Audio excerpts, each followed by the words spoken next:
মাজনী আজি বজাৰলৈ যাবি যে গ্ৰীণ টি পেকেট কেইটামান লৈ আহিবিচোন কিয় মানে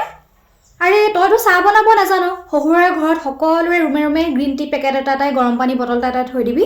আৰু তইতো ৰাতিপুৱা উঠিবও নোৱাৰ সেইকাৰণে কৈছো তই ফোনটো চাই আছ ন এই তাত ফ্লিপকাৰ্ট নে কি আছে যে সেইটো খুলচোন এই তাত চাচোন গোলাপ জামুন মিক্স এনেকৈ কিবা মিঠাই কিবা আছে নেকি এনেকৈ ৰেডিমেড কেলে মানে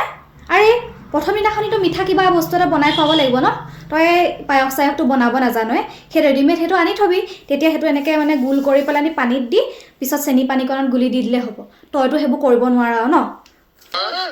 মাজনী এই টেবলেটকেইটা তোৰ হেৰি এই বিয়াৰ কাপোৰ ভৰোৱা বেগকেইটাৰ লগতে ভৰাই লচোন কেলে মানে আৰে ৩-৪ বিধমান বেলেগ বেলেগ মাথা বিষৰ টেবলেট আনি দিছোঁ তই গ'লেতো তোৰ শহুৰৰ